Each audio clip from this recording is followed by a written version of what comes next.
En el subtítulo del libro dice un resumen claro del Evangelio. Entonces, en 5 puntos él pudo definir, se puede hacer de muchas maneras, se puede abordar de distintas formas el Evangelio. Pero este libro me gustó el énfasis de que te hacen ver de las cosas que más se recalca es el peligro que la gente nunca va a ver si no se le predica correctamente. Entonces todo tiene que ver con que vean que les urge el Evangelio. A veces nosotros no planteamos las cosas así, como que pareciera que somos como que más tranquilos poco a poco y no confrontando ciertas realidades que este hermano plantea, ¿no? Todo tiene que ver con el punto de que la humanidad hay un desastre. Nosotros estamos en una condición muy triste, muy deplorable y mayormente se basa en Romanos 1:18, que es en donde más gira las enseñanzas de este libro. Dice, porque la ira de Dios se revela desde el cielo contra toda impiedad e injusticia de los hombres que con injusticia restringen la verdad. Entonces Pablo da por hecho de que esta es una realidad, ya la ira de Dios se está manifestando y hasta que vemos por qué, yo creo que el Espíritu Santo va a darles convicción de ese peligro. Muchos piensan que la ira de Dios nada más está cuando uno deje esta vida y se vaya al infierno. Pero no es así. Yo creo que también veíamos que muchos grupos evangélicos pudiéramos dar otro enfoque y no hablar tanto de la ira de Dios, pero la ira de Dios hasta se manifiesta en el hecho simple de que permite que las personas caigan en sus deseos carnales y sean desenfrenados. De esa manera están acumulando más juicio para el día del juicio. Y ellos no se dan cuenta. Una persona puede estar viviendo en un vicio, en una condición inmoral, en un pecado que él va a estar tranquilo por años, toda su vida, y nunca se va a dar cuenta que está en peligro. Entonces, por eso me gustó que viéramos estas enseñanzas. Y yo creo que los capítulos que más creo que necesitan la iglesia hoy en día entender, pues es esa, la doctrina del pecado y la doctrina de la ira de Dios. Hasta que nosotros entendemos qué tan grave es el pecado, que no lo podemos controlar, que Él nos controla, que Él es tan fuerte que afecta nuestra voluntad. Es tan terrible el pecado y si no lo consideramos de esa manera, pues no vamos a tomar medidas correctas hacia Él. Y el pecado hace que se manifieste la ira de Dios. Esa es la declaración de Romanos. Y la ira de Dios también nunca contemplamos eso. En Ezequiel, me parece, es donde, en Isaías, que dice que va a haber un llamado cuando Dios manifestará su ira. Tal vez era algo así profético, pero también apunta al final de los tiempos. Veíamos pasajes donde decía de mes en mes y de luna nueva en luna nueva, algo así, vendrán los hijos de Dios y van a ver todos esos cadáveres que Dios dejó y se postrarán delante de Dios. Entonces yo creo que esa reacción, a veces no le elevamos nuestros pensamientos así. Si nosotros llegáramos a estar en el cielo, y de alguna manera, al parecer, pudiéramos también contemplar cómo van a estar sumergidos en la ira de Dios todas las demás personas que le rechazaron ahí. Nuestra actitud va a ser de adoración. Vamos a caer postrados delante de Dios y le vamos a decir, tú no dejaste escapar a ninguno de tus enemigos. Tú eres justo al manifestar tu ira. Y le vamos a adorar. O sea, a todo el mundo le vamos a adorar. Obviamente también le vamos a adorar por su amor infinito, porque es un Dios de gracia, pero también va incluido cada uno de sus atributos de Dios. Y eso tenemos que de alguna manera hacérselo ver al mundo, porque eso es el Evangelio. Hasta que no ven el peligro, no van a considerar la única salvación, la única solución, que es este último capítulo que vamos a ver. Entonces, Yo, como siempre, les he planteado 10 puntos 10 puntos a manera de ideas así principales de lo que es cada uno de los temas que el hermano expuso, y también unas 10 citas bíblicas que nos pueden ayudar a nosotros a compartir a las personas que Dios nos conceda compartir nuestra fe. Y bien, este es el último capítulo de este libro, La única solución. Y obviamente pues ya vamos a tratar de entender bien y explicar por qué el Evangelio es la única solución a todo el problema que ya acabamos de ver en los 4 domingos anteriores. El Evangelio es poder de Dios, así le define Pablo en Romanos 1:16, porque no me avergüenzo del Evangelio, pues es el poder de Dios para la salvación de todo el que cree, del judío primeramente y también del griego. Entonces, entre más nosotros conozcamos el Evangelio y cada día lo repasemos, cada día lo estudiemos, vamos a creer en ese poder. A veces no creemos en el poder de Dios porque no hemos contemplado tanto tiempo esa obra en la cruz. A veces nosotros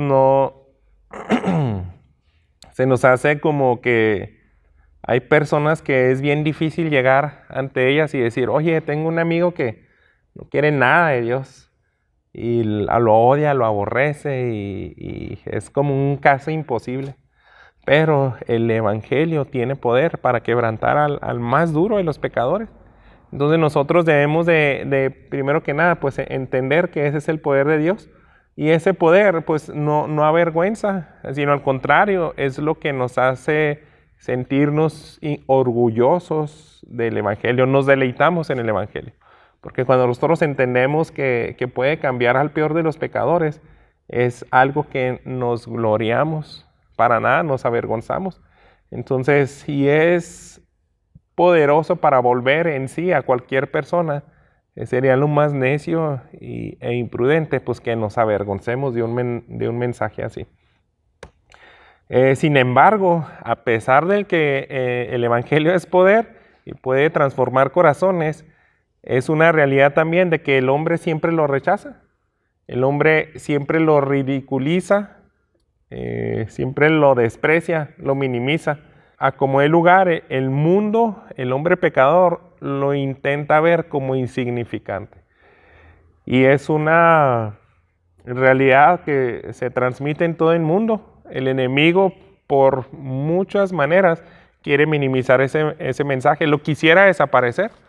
Entonces se empiezan a levantar muchas filosofías, muchas religiones, muchas sectas, pero lo más interesante es que también dentro de ahí el enemigo se infiltra en grupos evangélicos y también distorsiona el evangelio a tal grado de que pues no vean ese poder, no vean ese peligro, no lo vean de manera integral.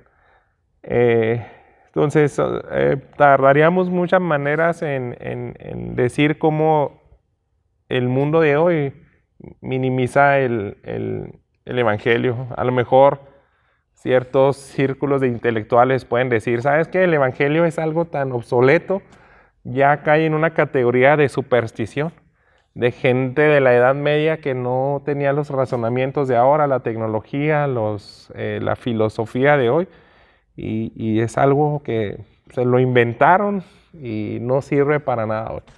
Esa puede ser aún una postura. Otros van a levantar más cosas, ¿no?, en contra del evangelio, con tal de limitar ese poder, hacerlo insignificante. El poder del evangelio no existe.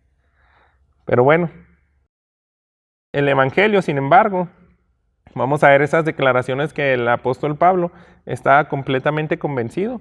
Y es que es poder porque a través de él Dios nos salva. Entonces, siempre que estemos hablando del evangelio, quiero que estemos conscientes de eso, de que ¿por qué le define Pablo como poderoso?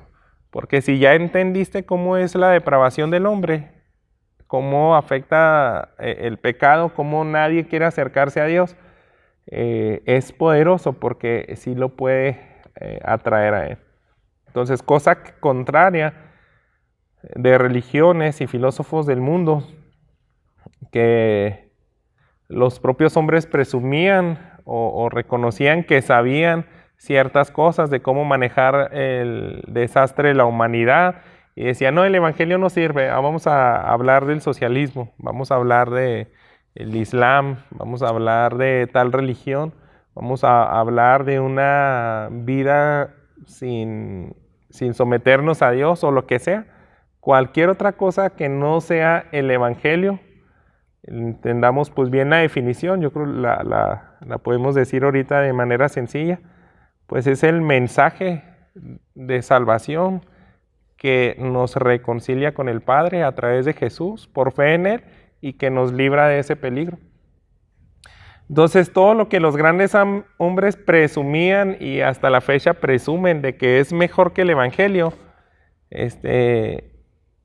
si son sinceros, si realmente fueran sinceros, verían que son inconsistentes, porque mismos líderes, mismos pensadores que plantean otro cierto tipo de soluciones a la humanidad para solucionar, digamos, la moral desenfrenada o cualquier otro tipo de males, es que ellos son necios porque a veces hasta esos mismos líderes terminan suicidándose o terminan en grandes escándalos. O sea, eso es una realidad. Siempre se ha visto a lo largo de la humanidad. Si alguien plantea a veces una nueva forma de llegar a Dios, un nuevo camino de traer alivio a la humanidad, y ellos terminan en escándalos bien terribles, en la cárcel, en donde sea. Hasta los ateos, hay testimonios donde terminan así como que arrepintiéndose en el mejor de los casos, traicionándose sus convicciones humanas o en el peor de los casos mueren con temor, mueren así como que hasta entonces empiezan a sentir, alguien decía como pues ya se están abriendo las puertas del infierno. Es bien impresionante cuando una persona ya está cerca de la muerte, empieza yo creo a ver algunos, hay tantos testimonios de esa transición a lo espiritual. Y yo creo que ahí salen frases, ¿no? Esas como, nadie tiene miedo hasta que pues, ya está cerca de la muerte. Otra declaración, dice el hermano, nos gloriamos en el Evangelio porque funciona. Y está remarcando otra vez, si es poder, solo el Evangelio comprende la realidad de los hechos. Es el único que ve al hombre tal y como es.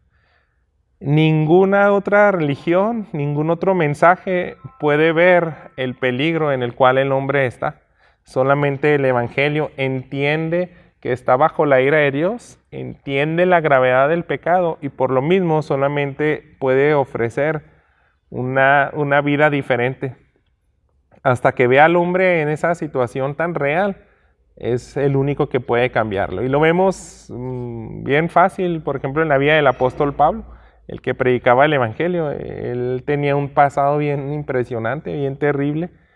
Él pensaba que adoraba y que glorificaba a Dios persiguiendo a los cristianos. Entonces a ese punto tan miserable puede llegar el pecado. Él era un judío, creía en el único Dios y decía, yo estoy convencido que no hay otro Dios fuera de él, pero sin embargo era enemigo de ese Dios. Entonces a tal grado llega el pecado, ciega a las personas y eso lo ha hecho pues hasta en las mismas grupos cristianos. Por ejemplo, la Iglesia Católica en algún punto se fue alejando desde Constantino, yo creo, del siglo III, se fue pervirtiendo a tal grado de que ellos pues ya hacían lo que ellos decían la Santa Inquisición. En nombre de Cristo, en nombre de la Iglesia y de Dios, mataban, asesinaban a personas, torturaban. Y eso se puede decir de aquellos que tienen su base en el cristianismo, en la palabra de Dios, pues que no más no se irá de aquellos otros grupos o religiones que no tienen esa base, ¿no? de la Biblia. El Evangelio nos libra de la ira de Dios. Por eso es la única solución. Cuando tú le compartes a alguien de Cristo y ya le dices, ¿sabes qué? Es que nada más el Evangelio es el único que te va a librar de la ira de Dios. Pero hasta que no le abres el panorama exactamente qué es la ira de Dios, pues no va a haber ese peligro. Por eso es necesario que repasen la clase anterior, los que no pudieron estar con nosotros aquí el domingo pasado. Ahí están en YouTube, pero vean, para mí se me hace importantísimo estos 2 últimos domingos. Tenemos que leer muchos pasajes, explicarles y hacerles ver qué tan grande es la ira de Dios. De lo contrario, no van a dimensionar la grandeza y qué tan infinito es su amor. Si su ira no te puedes escapar de ella y va a ser terrible y te va a aplastar por una eternidad, tiene que haber un amor más grande que te saque de ahí. Entonces, por eso, muchas personas pues como que rechazan, ¿no?, esta solución porque no entienden la gravedad de la ira de Dios. Entonces, es, digamos, la única defensa que vamos a tener ante el juez justo, el Evangelio. Nada más nos podrá librar de la ira de Dios. El Evangelio es la solución para la naturaleza del pecado. Pudiéramos escuchar muchas otras propuestas. Algunos dijeran, no, sabes que nada más con la pura educación puedes ser mejor persona, inculcándote valores morales, tratando de llenar tus necesidades básicas, ya no vas a robar, ya no vas a hacer esto. Pero en realidad, ninguno te plantea un cambio de naturaleza. Quiero que vayamos a Hebreos 8. En Hebreos 8 vemos que esa es la gran diferencia del Evangelio. Muchos ni siquiera pueden abordar realmente el problema de la humanidad, pero el Evangelio no solamente lo aborda correctamente, sino que es el único que nos ofrece una real solución. En el libro de Hebreos 8 hace referencia a lo que ya dijo Ezequiel y Jeremías del nuevo pacto. Dice así en el versículo 8, porque reprochándolos él dice, miren que vienen días, dice el Señor, en el que estableceré un nuevo pacto con la casa de Israel y con la casa de Judá, no como el pacto que hice con sus padres el día que los tomé de la mano para sacarlos de la tierra de Egipto, porque no permanecieron en mi pacto y no me desentendí de ellos, dice el Señor. Entonces está diciendo, aquellos que trataron de vivir siendo personas buenas, cumpliendo mi ley, tratando de ser morales, de cumplir los mandamientos de Moisés, invalidaron mi pacto porque no se puede. No se puede, la ley no se puede cumplir. Pero ¿qué es lo que tuvo que hacer Dios? Dice, por eso en el versículo 10, porque este es el pacto que yo haré con la casa de Israel después de aquellos días, dice el Señor, pondré mis leyes en mi mente de ellos y las escribiré sobre sus corazones. Yo seré su Dios y ellos serán mi pueblo. Y ninguno de ellos enseñará a su conciudadano, ni ninguno a su hermano, diciendo, conoce al Señor, porque todos me conocerán, desde el menor hasta el mayor de ellos. Pues tendré misericordia de sus iniquidades, y nunca más me acordaré de sus pecados. Entonces, cuando el Evangelio se manifieste plenamente aquí en la tierra, es cuando se va a llevar a cabo todo eso. Muchos ya, o sea, como que dicen, apunta al milenio. Si ya no vas a tener que enseñar a nadie, conoce al Señor, es que ya todos van a ser gobernados por Él. Si ahí va a ser la culminación del Evangelio, donde absolutamente todos los regenerados van a ser perfectos, pues entonces ese es el Evangelio que dice Pablo, no tienes que avergonzarte, porque es la única solución a la humanidad. En domingos pasados estábamos como que recordando, ¿no?, todos esos desastres que a veces queremos hacernos ciegos en la humanidad, pero pues, lo estamos viendo, o sea, tanta decadencia, tanta noticia de leyes que nos quieren, que se están promulgando y quieren aprobarlas. Y yo nada más veo que empiezan a hablar de esos encabezados y ves con cara de tristeza a los hijos de Dios, porque dicen, pues, ¿cuándo se hará justicia? ¿Cuándo se va a acabar esto? ¿Cuándo le va a poner un alto Dios a la maldad? O sea, ya nos están destruyendo toda la familia, los matrimonios, no les importa absolutamente la ley moral de Dios. Pero es porque se están rebelando.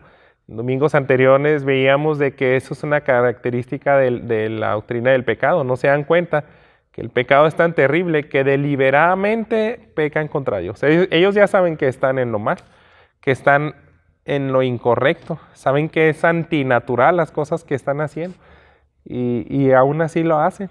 Veíamos pasajes como el rey Saúl, que decía, pues tú no tienes que hacer esto, ve y mata, aniquila esa nación pagana, y Saúl sabía el mandamiento y deliberadamente no lo quiso obedecer. No era que no lo entendió, no era que no se le dijo, él sabía perfectamente qué tenía que hacer, pero no lo hizo. Entonces deliberadamente peca contra Dios el hombre. Así somos todos nosotros, pero bueno, solamente con un cambio de naturaleza es lo que es la solución. Lo mismo plantea aquí de otra manera. Dios desea hacernos hombres nuevos para que pues Él sea hijo de Dios, seamos adoptados. En Romanos 8, 29, también podemos leer este otro pasaje, es otra analogía que dice el apóstol Pablo. Porque a los que conforme a su propósito, porque a los que de antemano conoció, también los predestinó a ser hechos conforme a la imagen de su Hijo, para que Él sea el primogénito entre muchos hermanos. Entonces está diciendo, ya no vas a permanecer en el reino de las tinieblas, ahora vas a permanecer en mi reino, ahora vas a ser hermano de Cristo mismo. Él va a ser tu hermano mayor y todos los demás van a ser adoptados. O sea, te cambia tu vida pasada, se queda en el olvido y ahora eres un hombre nuevo, ya perteneces a la familia de Dios. Entonces, el Evangelio es el que nos desea hacernos hombres nuevos. El Evangelio llena todas las necesidades del hombre y por eso vemos a veces pecan, buscan sus placeres, el hombre la lujuria, la codicia, cualquier bien desenfrenadamente, porque es como que esa necesidad, ¿no?, de vivir plenamente, pero no tiene ni la menor idea que en vez de acercarse a lo pleno, cada vez se están alejando más. El Evangelio es lo único que nos llena. No hay nada más que pueda tener un efecto en el hombre para capacitarnos y luchar contra el pecado. Cuando entendemos que el pecado nos esclaviza y que no nos podemos deshacer de él, sino que Él nos controla, hasta que nos rendimos al mensaje del Evangelio, Él va a llenar nuestras necesidades. Muchas veces nosotros como creyentes nos deleitamos en otro tipo de cosas porque no buscamos el deleite en Dios. O sea, prefieres estar viendo la tele muchas horas o no sé, así somos todos nosotros. Y dice, híjole, ya estoy pecando, y tú sabes, o sea, como que dice, este mal, este vicio que se ha vuelto pecaminoso X, póngale el nombre que quiera, ¿por qué cada rato regreso a él? O sea, me siento un poco bien temporalmente, pero inmediatamente también sientes así como que mal, dice, le falla a Dios, y está el Espíritu Santo y te contrista. A veces somos tan duros, pueden pasar muchas horas y ni pides perdón, pero tú sabes que fue incorrecto. Pero hasta que no te deleitas en Dios, eso se vuelve como aborrecible. Ya no te llena en lo absoluto, porque ya te estás llenando de lo único que te sacia.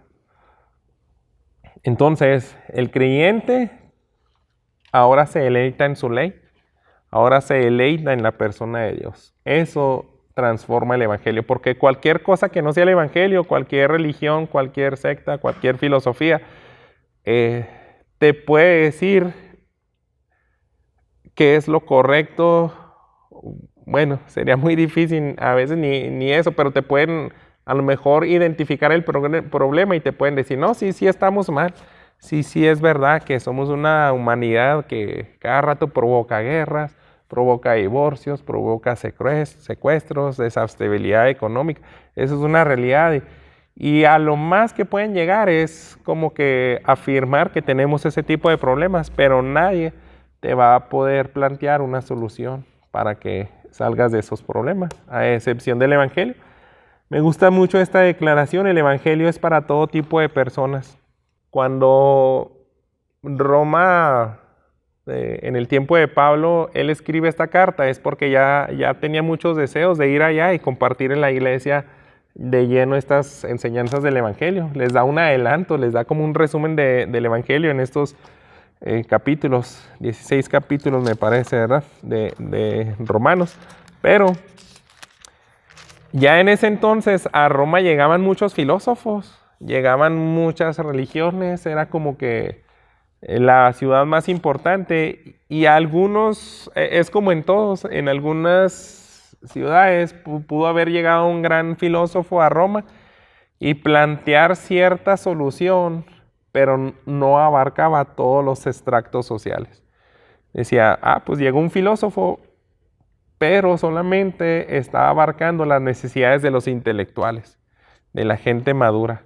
O sea, los que les gusta pensar, los que les gusta estar debatiendo, y etcétera, o en Atenas, en el Areópago. Pero ¿qué hay de los pobres? ¿Y qué hay de los bebés? ¿De los niños?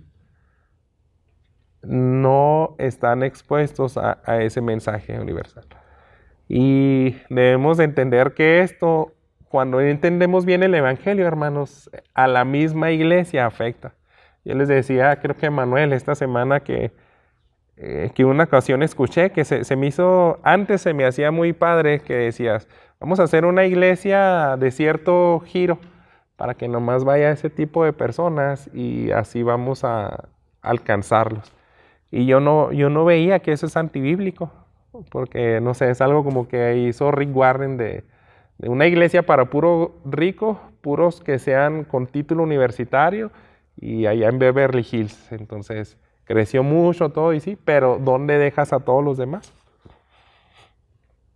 El Evangelio es universal, porque el Evangelio es el único que ve al hombre como un pecador, como alguien que no tiene solución por sí mismo, no tiene fuerzas para deshacerse del pecado, y no se limita a extractos sociales.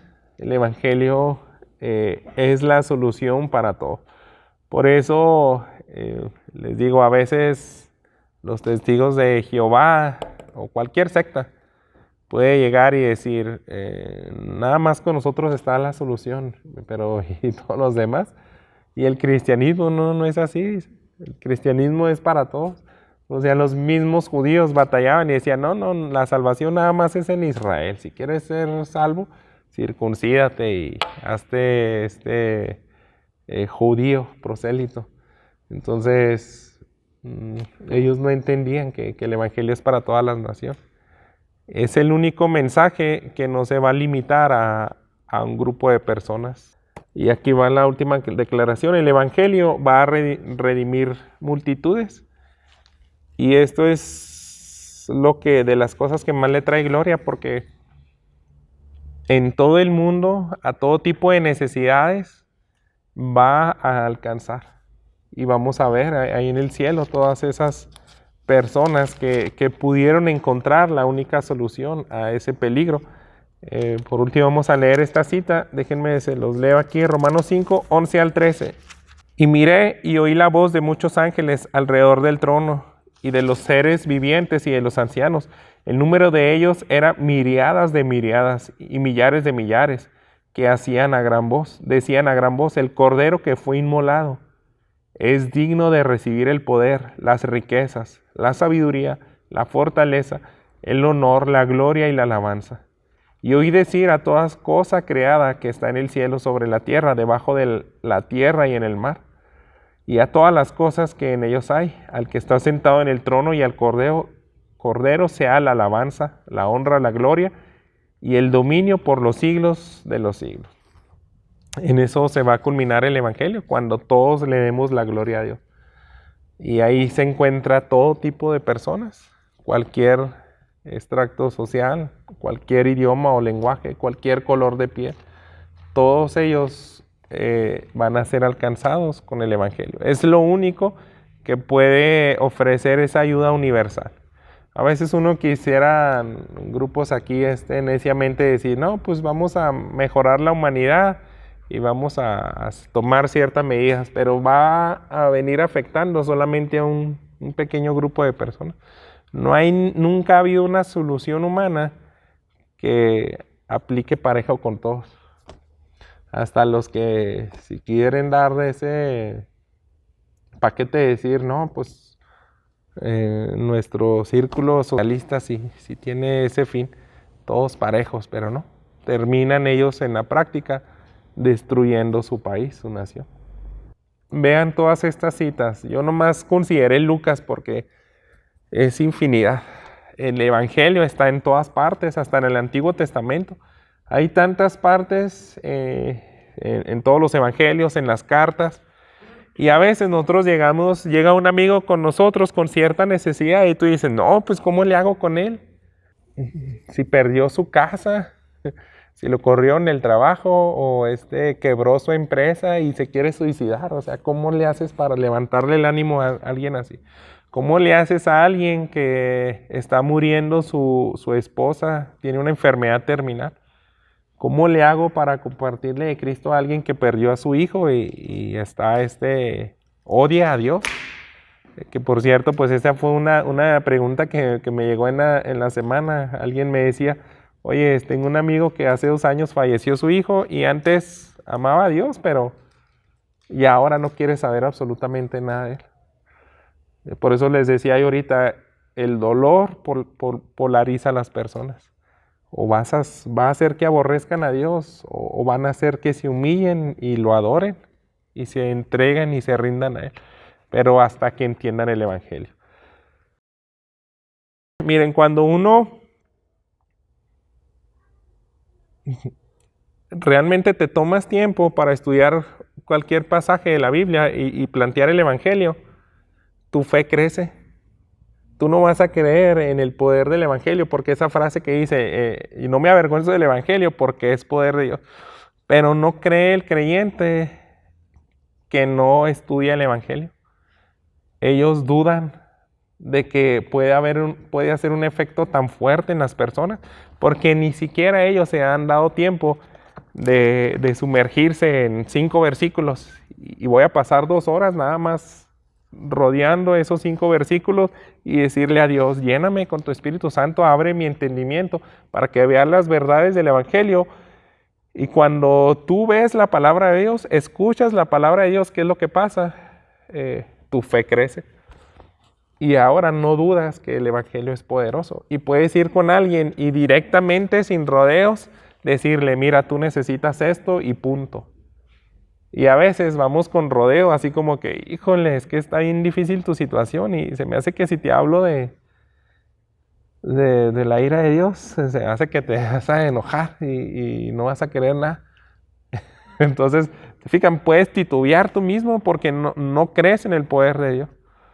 Entonces yo les desafío, hermanos, de que agarren su tiempo y entre más te expongas a pasajes y a pasajes y a pasajes, tu fe va a crecer y vas a hablar con tanta convicción, con tanta, hasta de nuevo de ahí viene, porque tu fe ha crecido en el poder, no de tus argumentos, no es el poder de tus razonamientos. Yo siempre digo en los funerales, en esta semana que me invitaron a otro, les digo, es que yo no tengo palabras para consolar a ustedes. Sería lo más necio que yo hiciera que se me ocurra darles un discurso. Tengo que usar la palabra de Dios y les expongo así lo más directo posible. Jesús, cuando le plantean temas de la muerte, no andaba así con rodeos, decía, necesitas arrepentimiento y punto. Pablo también, lo veíamos, créanme, el sermón de hoy me bendijo mucho. Está frente a Agripa, frente a Festo, frente a yo me imagino que eran como unas 50 personas en un espacio más o menos de ese tamaño, vestidos así de lo más lujoso, generales del ejército, sirvientes listos para que cuando alguien dé la orden de tráeme una copa de vino, de volada venían. Así estaba la escena y Pablo se levanta en medio de todos ellos y empieza a predicar el Evangelio. Te tienes que arrepentir. Y de repente dice Festo, el procurador romano, ¿estás loco, Pablo? Ya detente. Las muchas letras te han vuelto loco. Pero me impresionó mucho ahora que estudié ese pasaje que Pablo, sí, sin pensar, y yo casi me lo imagino hasta gritando, no estoy loco. Es como si el que yo estoy completamente cuerdo, ustedes están locos si desprecian este mensaje. Y además yo sé que tú crees. Yo sé que tú crees y que no ignoras esto porque no se ha hecho nada en secreto. Pablo predicaba así o sea, me impresiona así como era su convicción de que de alguna manera yo creo el Espíritu Santo le hacía ver, ¿no? Él ya tiene suficiente luz y está rechazando el Evangelio deliberadamente. Tienes que confrontarlo directamente. Por ejemplo, Agripa era mitad judío y él le dice, yo sé que tú no ignoras esto. Entonces, a veces no creemos en el poder de Dios, a veces no confrontamos directamente porque nosotros mismos no estamos convencidos de ese poder de Dios. Bien, entonces miren, lo que vamos a hacer ahora es que ya me imagino que vieron más o menos esos encabezados que les puse y tal vez les haya pasado una situación así donde dicen, no, pues ¿cómo le hago para presentarle a alguien esto? Entonces, alguien elija y dígame, a ver, explícanos tal pasaje. ¿Cómo lo predicarías tú? Porque a mí ya me tocó alguien que por ejemplo, que ya tocó fondo. O alguien que ahorita anda oprimido espiritualmente. En su casa están pasando cosas bien extrañas de brujería. Yo tengo una compañera de trabajo que a su hermano lo embrujaron y a toda la familia le está yendo como en feria. Están viendo cosas paranormales cada rato. Entonces, ¿qué le digo a esa persona? Voy a elegir Lucas 22, porque nadie ha elegido. Y es que yo creo en este tiempo, pues ya nos queda media hora de enseñanza. Nosotros debemos de llegar a ser capaces de cuando alguien viene y directamente, oye, soy una persona que soy bien inmoral, o como que dice, pues yo soy una prostituta y ¿cómo le hago para salir de aquí? Pero a la vez he tenido tanta miseria porque ya van tantos abortos, me han golpeado, tantas enfermedades, etcétera, que te plantee una historia muy miserable porque esas son las consecuencias del pecado. ¿Y tú qué le vas a decir? Si no crees que el Evangelio tiene poder para salvación, entonces te vas a quedar así como que y diría, a lo mejor en el mejor de los casos, pues ve al templo, ahí está el pastor que predica más o menos. Pero no, esto es para que ustedes lo compartan. Entonces, Lucas 22, la escena del Getsemaní, para mí, yo esta semana le estaba diciendo a una persona, a Karina, ¿sabes qué? A lo mejor si hago el top así de mis sermones, sigue siendo el primer lugar este. O sea, como que yo cuando lo prediqué aquí con ustedes, recuerdo que un viernes anterior les decían, ¿saben qué? Nunca había sido tan abrumado por un pasaje. Oren por mí porque sé que me voy a quedar bien corto para compartirles esas palabras. No, nunca voy a llegar a desglosarles este pasaje tan glorioso. Y empecé a estudiar y ver cómo lo predicaba Spurgeon. Spurgeon tiene como 6 sermones de esos versículos. Y es así tan vasto tus enseñanzas. Él era un experto predicador, pero él mismo decía, no, esto no se acaba. No se puede acabar la riqueza de este pasaje. Y muchos creyentes, o sea, como que no buscan esa mina, ¿no? En la palabra de Dios, que es el Evangelio. Y yo le quise poner ese título porque es el Evangelio. Es una manera donde tú explicas el dilema de que si Dios es un Dios justo y no puede pasar por alto su justicia, entonces, ¿cómo le va a hacer para perdonar a alguien? O sea, tú pecas contra Dios y Él también es un Dios de ira, pero ¿cómo le haces para que no atropelle su justicia? Si está pecando contra Dios y él no puede perdonar así nomás porque sí. O sea, Él tiene que ejercer su justicia como el lugar. Él nunca va a pasar por alto ese atributo. ¿Cómo le haces para resolver ese conflicto? De que se perciba correctamente. Entonces es en este pasaje, en la cruz. Vamos a Lucas 22. Y otra vez, yo les decía esa vez que los prediqué, los voy a dejar en las faldas de la montaña. O sea, como que nomás los voy a acercar así en la orillita. Y volteas a ver al cielo y tratas de ver la cima y no vas a alcanzar a verlo. O sea, mi lenguaje, mis argumentos. Pero entre más le hagas, al menos que le digas, voltea para arriba, trata de ver la cima, van a ver las nubes que cubren el pico de las montañas más altas y ni puedes verla. Pero de perdida te va a dar la noción de que digan, ah, caray, sí es insondable. Esto es lo que necesitaba. Esto es tan grande que yo nunca lo había comprendido. Entonces, quiero decirles que no estudié ninguno de estos pasajes. De todas formas, es algo que se te debe quedar como en conocimiento y ya tú recordar. Tienes que repasarlos. Yo siempre les digo que soy mi fan número 1 porque cada rato vuelvo a escuchar mis sermones. Entonces, porque se me olvidan, pero entre más frescos los tengo, yo sé que llega una oportunidad y lo puedo abrir con tanta facilidad, que obviamente todavía me falta más. Yo digo, cuando tenga unos 10 años más en el Evangelio, voy a abrir todavía con más fe, con más destreza, con más fluidez y voy a compartir esto. Pero eso debemos de crecer todos, ustedes también. Dice en Lucas 22, 39. Saliendo Jesús se encaminó como de costumbre hacia el monte de los olivos y los discípulos también lo siguieron. Cuando llegó al lugar les dijo, oren para que no entren en tentación. Se apartó de ellos como un tiro de piedra y poniéndose de rodillas, oraba diciendo, Padre, si es tu voluntad, aparta de mí esta copa, pero no se haga mi voluntad, sino la tuya. Jesús nos enseña que Dios es digno de que le entregues tu voluntad. También te está dando pautas y decía, ¿cómo le entregas literalmente tu voluntad a Dios? En oración. Tienes que hacer una lucha. Y dice, si no entregas tu voluntad a Dios, te vas a meter en problemas. La tentación va a poder más contigo. Entonces, desde ahí ya ese mensaje se empieza a abrir a todo tipo de personas. Si alguien viene y me dice, ¿sabes qué? Mi hijo se murió y luché 1 año con él para sacarlo de tal enfermedad y yo lo veía sufrir y sufrir hasta que Dios se lo llevó, yo no puedo perdonarle esto a Dios. Y yo le diría, ¿sabes qué?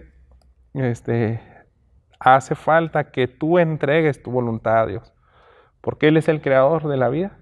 Él te dio tu hijo y Él decidió quitárselo. Simplemente esa declaración, tú debes de tener fe y creer de que Dios va a obrar a través de su palabra y de su Espíritu Santo. Y es lo que le va a hacer reaccionar a Él. O sea, esas palabras no vienen de ti, esas palabras es lo que tú le estás explicando de la Biblia. Y tienes que tener tanta convicción de que Dios lo va a hacer recapacitar. Y desde ese momento que tú tienes fe en el mensaje, que tú hablas con convicción y que explicas el Evangelio tal cual es, ellos van a empezar a reaccionar. Ese es tu trabajo. A veces van a entender claramente que tienen que rendir su voluntad a Dios y si no lo hacen, pues ya es problema de ellos. Pero tú tienes que decirle, ¿sabes qué? ¿No te has puesto a pensar que no quieres rendir tu voluntad a Dios? Jesús mismo, el Hijo de Dios, tuvo que rendir su voluntad a Dios. ¿Y tú por qué? ¿Y yo por qué no queremos a veces rendir nuestra voluntad a Dios cuando pasan cosas que Él mismo nos expone? Y empiezas a hacerle ver esa realidad de que Dios está probando su corazón. ¿Qué hizo, por ejemplo, Deuteronomio 2:8 me parece, con el pueblo de Israel? ¿Para qué los mete en el desierto? ¿Cuál era el propósito? Para ver el corazón de ellos. Si yo no te meto en el dolor, no voy a saber realmente que me amas. Tú puedes decir muchas cosas de labios para afuera, porque si esta es una persona que toda la vida fue a la iglesia de su religión X, pero hasta que le pasó esto ya no quiso saber nada. Entonces, ¿nada más vas a amar a Dios en las buenas y en las malas? ¿Nada más vas a aceptar el bien y no el mal, como dice Job? Entonces, fijas, puedes usar hasta pasajes del Antiguo Testamento para llevarlo al Evangelio. Y Jesús dijo, Padre, si es tu voluntad, aparta de mí esta copa, pero no se haga mi voluntad, sino la tuya. Y la lucha ahí de Jesús era, me voy a hacer hombre para ser maldito. Y todos los pecados de las personas que blasfeman contra tu nombre, que reniegan contra ti, que asesinan, que torturan a niños, que hacen todo tipo de maldad a través de los siglos, quiero que lo cargues a mi cuenta. Y me vas a castigar a mí. Jesús ya sabía que era eso, la copa de la ira de Dios. Desde que es algo que es terrible, tu ira no tiene fin, eres un Dios eterno. Pero yo estoy dispuesto a beber esa copa. Jesús mostró su humanidad. Él le decía, él fue bien honesto y dijo, quita esto de mí, me cuesta mucho trabajo aceptar tu voluntad, esto me duele, suda hasta gotas de sangre, dice en el 43. Entonces se apareció un ángel del cielo que lo fortalecía. Estando en agonía, oraba con mucho fervor y su sudor se volvió como gruesas gotas de sangre que caían sobre la tierra. Él estaba batallando tanto en aceptar, o sea, nos muestra un Jesús 100% hombre que puede ser empático con tu dolor y el mío. Tú dices, no, mi dolor no se compara, me cortó mi novia, es mi primer novia, o sea, no sabes ni lo terrible que se siente para un adolescente. O sea, ya sientes que no te calienta el sol y dices, no, o sea, eso le llamas dolor. Sé que es real, pero no se compara al dolor que tenía que atravesar Jesús. Y a veces las personas nunca han escuchado esto. O sea, realmente, imagínate que dures un minuto en el infierno. ¿Cuánto no te dolería? Pero es una eternidad. Y la vida de Jesús es tan preciosa que vale más que todos los pecadores del mundo. Aunque no haya pasado una eternidad en el infierno, Dios de alguna manera concentró todo ese dolor que se merecía y se lo dio en esas horas. Entonces Jesús sabía lo que tenía que llegar y dice, no quiero, mi carne es tan débil que hematidrosis es el nombre técnico que le dan los doctores cuando sudas gotas de sangre, y es lo que dicen que es ese fenómeno que se da cuando una persona es llevado al estrés. Esto no es lenguaje figurativo de la Biblia, que dice, ya se pasó a literatura de poesía, como que nomás era para que vieras qué tan difícil era, ¿no? Literalmente Jesús sudó gotas de sangre. Lucas, el evangelista gentil, era médico de profesión y él se encarga de dar muchos detalles médicos en sus escritos. Dice, no, Jesús sí sudó literalmente gotas de sangre. Nosotros nunca hemos sido expuestos a ese estrés, para empezar. Alguna que otra persona dice que estos casos son reales, pero muy esporádicos, así. No sé si uno en un millón, casi no hay documentación médica de esto, pero sí hay casos reales. Pues uno no se sabe exactamente qué pasa, pero todos los que lo han estudiado y han puesto en observación a esas personas dicen, ¿saben qué? Si es el único patrón que vemos, el estrés. Había una niña que tenía ataques de pánico por 3 años y esa niña llegó a un punto donde empezó se les levantan vasos capilares ahí en la piel y empiezan a salir y se mezclan con el sudor por tan terrible que es el estrés. Entonces Jesús, yo les decía, si está sudando gotas de sangre, si no quiere, si Él quisiera que Dios quitara esa copa de la ira, es que nada más Él puede ver la ira de Dios tal y como es. Entonces, esa ira la mereces tú. La mereces tú porque no quieres, para empezar, no quieres aceptar la voluntad de Dios. Para empezar, no te quieres rendir a ese Rey del universo que te dio vida, Se pudo haber llevado a tu ser querido, pero si tú estás aquí, te ha tenido tanta paciencia porque no puedes ver que te está atrayendo con lazos de amor. Él te ha traído este día a escuchar este mensaje. Tú tienes que ver eso. Y avanzamos. Dice, cuando se levantó de orar, fue a los discípulos y los halló dormidos a causa de la tristeza y les dijo, ¿por qué duermen? Levántense y oren para que no entren en tentación. En Mateo registra eso, lo hizo 3 veces. Iba y oye Pedro, ¿no pudiste orar ni siquiera 1 hora? A veces yo digo, híjole, ¿cuál es el estándar de orar? Tranquis, a lo mejor 10, 15 minutos, 20, pero como que Jesús decía, al menos 1 hora, o sea que hubiera querido 3, 4, pero ni siquiera 1 hora pudiste orar. ¿Y qué nos muestra el pasaje? Que nosotros somos débiles, nuestra carne, por más afectos que queramos agradar a Dios, a Jesús, mostrarle nuestro amor, no vamos a poder. Pedro era el que decía, yo voy a la muerte por ti, y no me importa lo que digan los demás, yo, si te encarcelan o si te matan, yo voy contigo. Pero no pudo ni siquiera pasar 1 hora orando. Estaba tan débil su carne.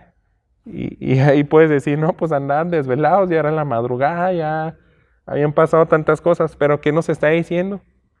Una realidad de nuestra naturaleza. Nosotros somos débiles para entregar nuestra voluntad a Dios. Pero sin embargo, debemos de entender que la voluntad de Dios no se va a cambiar por una oración. Dios nunca cambió su voluntad. Nada más escuchó a Jesús, pero sin embargo, Él ayuda a sus hijos, al que se acerca a Él en oración, le da fortaleza para aceptar esa voluntad. ¿Por qué manda el ángel? Dice, el ángel le fortalecía, como que llega en el momento indicado donde ya estaba sudando gotas de sangre. O sea, Jesús hizo eso 3 veces, regresaba y veía a sus discípulos, los despertaba, ¡hey, levántense! Y regresaba y otra vez, 3 veces le pidió a Dios. Y en algún punto pasa eso, donde ya dice en otros evangelios, en Mateo o en Marcos, yo estoy triste hasta la muerte.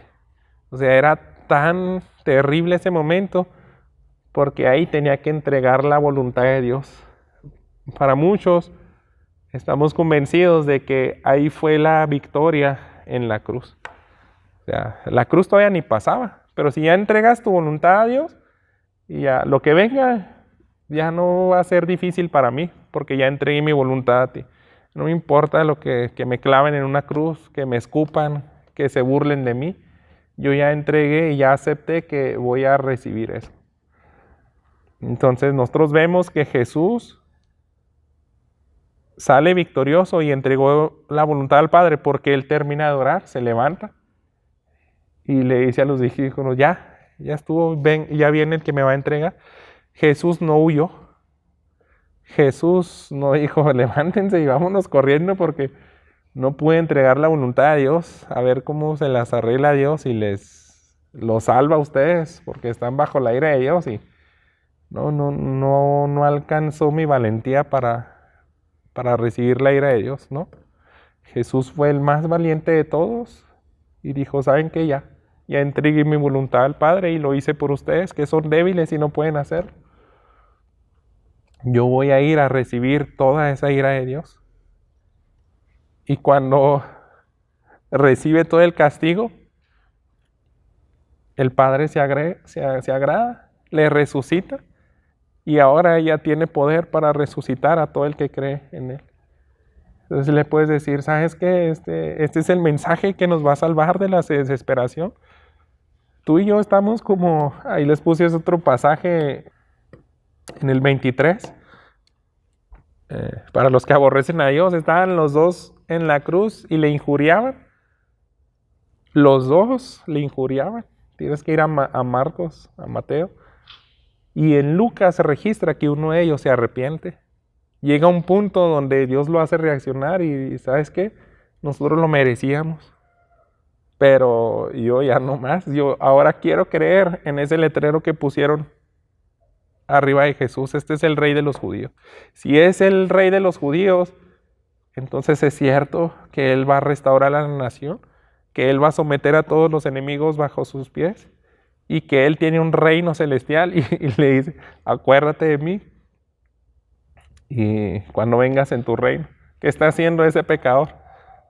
El que horas antes le estaba maldiciendo, horas antes le estaba diciendo, bájate de esa cruz, bájate. Él mismo dijo eso, tienes que ir a estudiar los 4 evangelios, pero llega un punto donde es tan grande el poder de Dios, el amor, y ve, no, este hombre está muriendo, no mandó llamar a las 6 legiones de ángeles y destruyeran todo esto, no. Él decidió identificarse conmigo, morir igual que yo, siendo justo. Y yo creo que Él es la única solución. Entonces, deposita su fe en Jesús y le dice, ¿sabes qué? Hoy vas a amanecer en el paraíso junto conmigo. Entonces, cualquier tipo de problema, cualquier tipo de situación, el evangelio es la situación, es la solución. ¿Qué fue lo que predicó Jesús en el Sermón del Monte? El evangelio, el pobre en espíritu, los que se consideran pecadores, los que saben que están bajo la ira de Dios y no pueden librarse por sus propias fuerzas, son los que lloran, los pobres en espíritu, los que claman con hambre y sed de justicia. Y esos son los que ejercen fe y claman por misericordia. A ellos se les va a dar un corazón nuevo. Pues yo les puse también Lucas 7. Es Lucas 7, 1 al 10. Es el ejemplo del centurión, te deja ver bien cómo actúa un pobre en espíritu. Pero bueno, nada más era como para plantearles un pasaje. Y créanme, mi deseo es que ustedes crezcan. Yo a lo largo de unos 4 años he podido tener cierto grado de convicción y de mostrar las escrituras, porque me he tenido que exponer una y otra vez.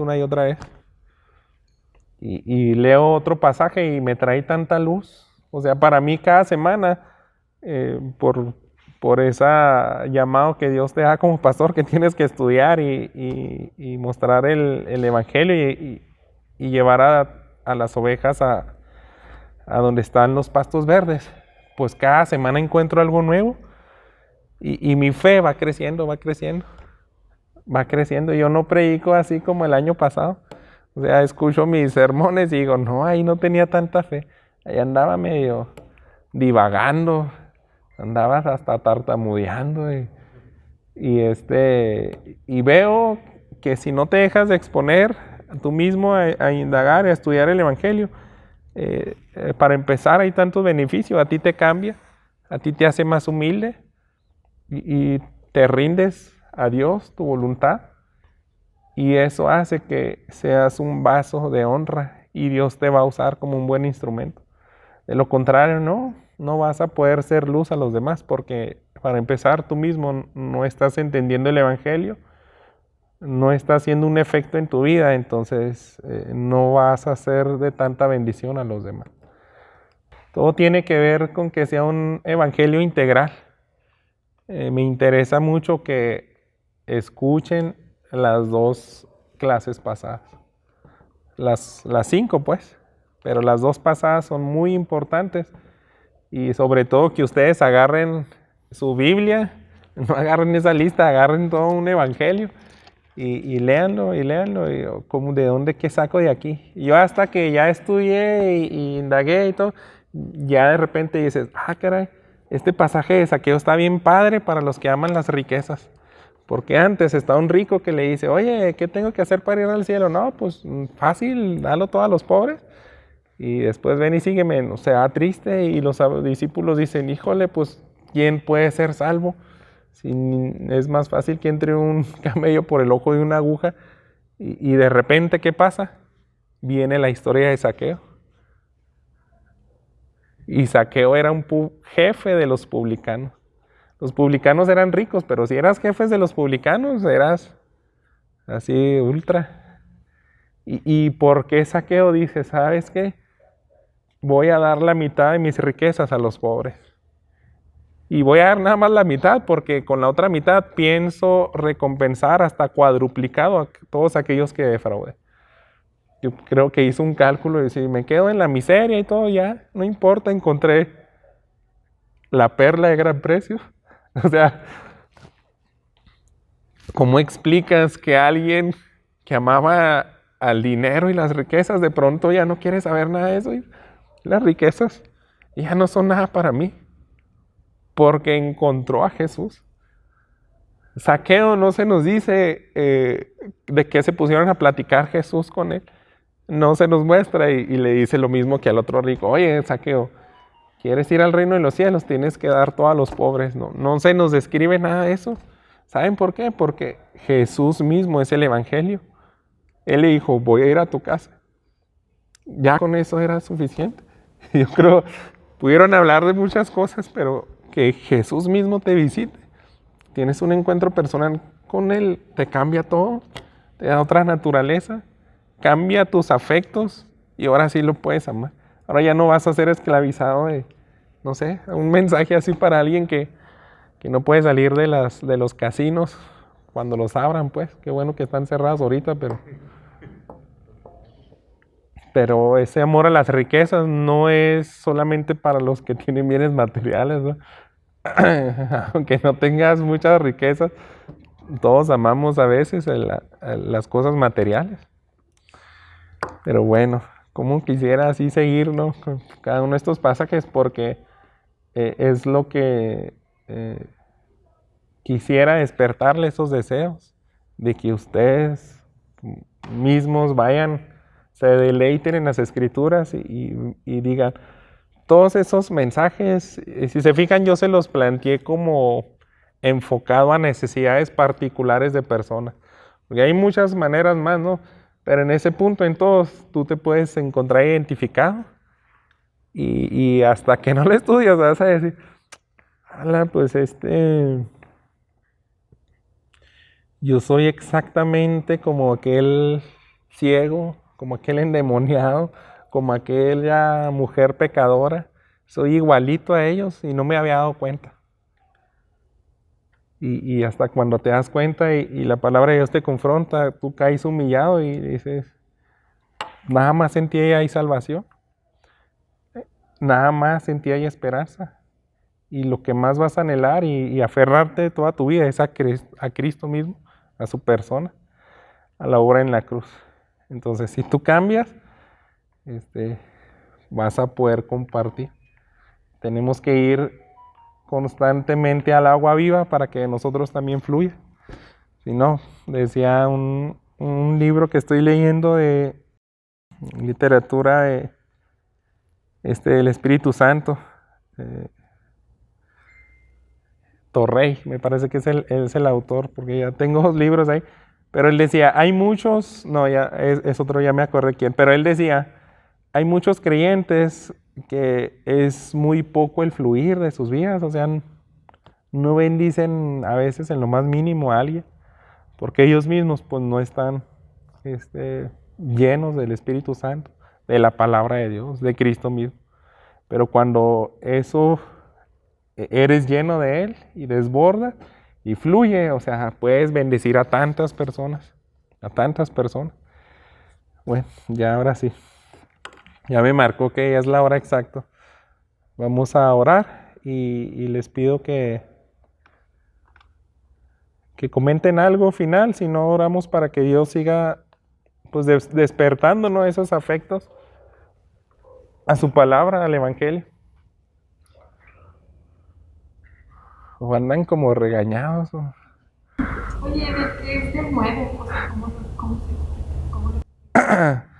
De nuevo, por el contexto de cómo viene mayormente en el libro de los Hechos, es así como, o sea, yo lo escribiría todo así con convicción, con nada de avergonzarte, y tienes esa convicción de que es poder de Dios. De nuevo es como los apóstoles que te detiene el Sanedrín y son 70 personas, 72 personas, te enjuician y te dicen, deja de hablar, Ale. si no te vamos a meter, es más, te vamos a dar una buena latigada y después te matamos y lo vuelves a hacer.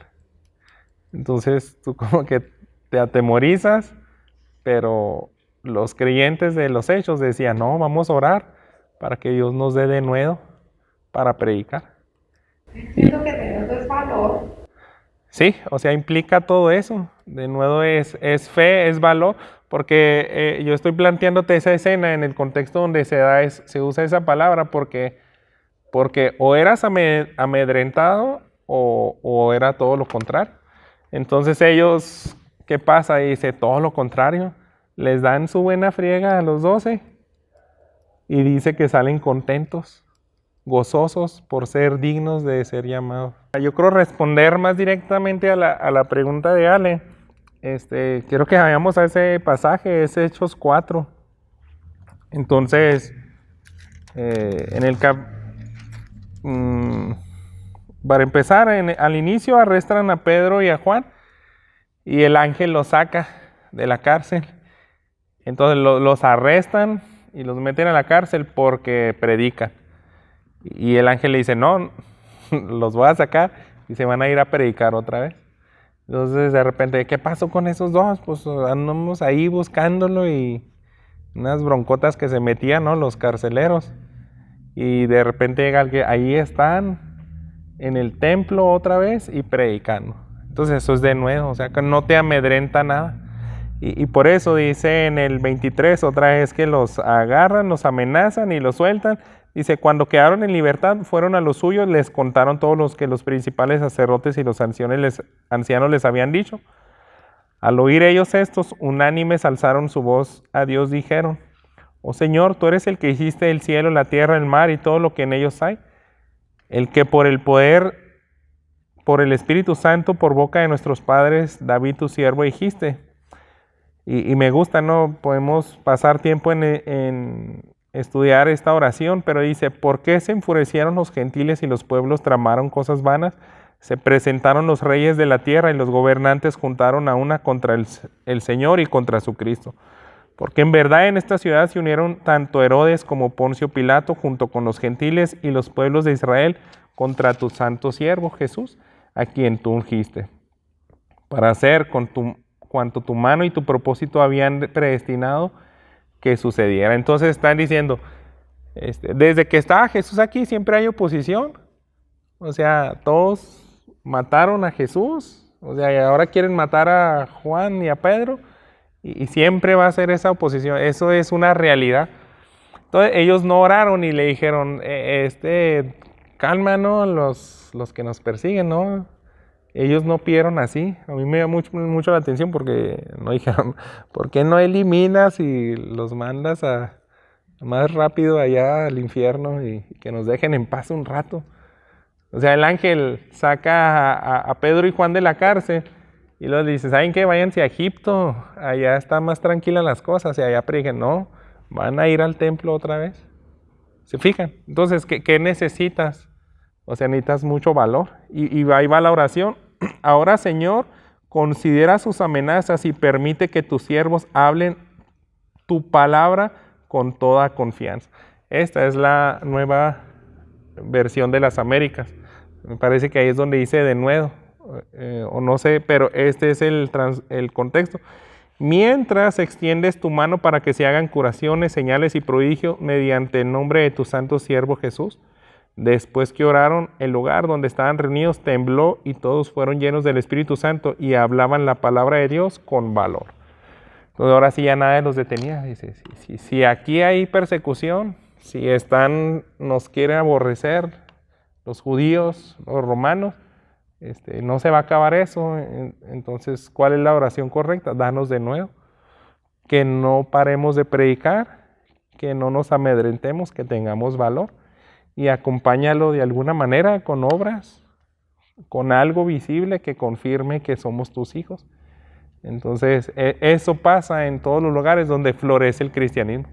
A veces tenemos tanto miedo de compartir a Cristo. Yo les decía una vez que yo no predicaba en los camiones y hasta que me topé un hermano predicando ahí y hasta que Dios me confrontó, es algo como que te empuja. y te dice, órale, a ver, hazlo tú. Y hasta que no, Dios me humilló y me dice, pues yo ya dije, yo ya no puedo durar un día más así. Entonces yo lo percibiría así. Otra ocasión, a veces nos da vergüenza o nos da temor o tenemos dudas y dicen, no lo voy a hacer, simplemente X, el pretexto que tú quieras. Y no compartes en cierta situación. En una ocasión yo le decía a los chavos que estaban en el camión y vi un chavo así medio como que mal, así no sé si andaba medio drogado o algo, y a veces cuando yo veo a alguien así drogado, digo, pues yo creo que tiene una opresión espiritual. Y saqué un folletito y me puse a leer era como un evangelio de San Juan o algo. Y él me lo vio y me dice, ¿qué estás leyendo? Y, no, ese es me dijo, ¿qué estás leyendo? ¿Me lo regalas? Así me dijo. Y le digo, sí, te lo voy a regalar, pero déjame primero te leo algo. Entonces me puse a leerle la historia del endemoniado Gadareno. Pero, o sea, hasta para hacer eso, o sea, tienes que ser bien directo y confiar en el poder del evangelio. Porque yo creo que si digo, no, pues es que está piratón leerle eso a y simplemente te da cosa o lo guardas, es más, ni siquiera hubiera sacado Yo porque lo vi, deliberadamente dije, a me lo voy a dar una buena leída. Y saqué a propósito y empecé a buscar ese pasaje como para darle una repasada y después mi intención era leérselo a él directamente, porque él lo necesita. Pero si no tienes esa convicción del poder del Espíritu Santo, del Evangelio que tiene poder, para empezar, ni cargarías ese tipo de folletos. O sea, porque así somos. Pero si tú tienes confianza en el poder del Espíritu Santo, yo me voy a comprar un chorro de folletitos para el que vea, de volada le voy a dar uno. Entonces desde ahí se nota. Y yo lo saqué con esa intención y empiezo a leérselo y le cambió el semblante. Le cambió el semblante y le empecé a explicar de la opresión demoníaca y de que Jesús era libertado. Y se empezó a enojar tanto que yo creo que todavía ni llegaba a su parada. Y porque yo le dije, ¿hasta dónde vas? Y no, pues a tal barrio, no sé qué. Y era un chavo como de 16 años que estaba siendo oprimido por drogas, no sé qué. Pero andaba así medio mal. Y esclavizado como 2 años así no me acuerdo qué me dijo, que inhalaba algo así de las cosas varas. Y total, para no ser larga la historia, se enojó y bajan y se bajó con la cara de diablo. Ya no quiso el folletito. Pero se fijan, o sea, yo hice mi parte.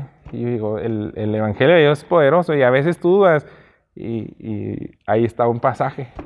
Si ves a alguien así, ¿quién es el que le va a dar liberación? Nada más Cristo. Entonces, bueno, oramos.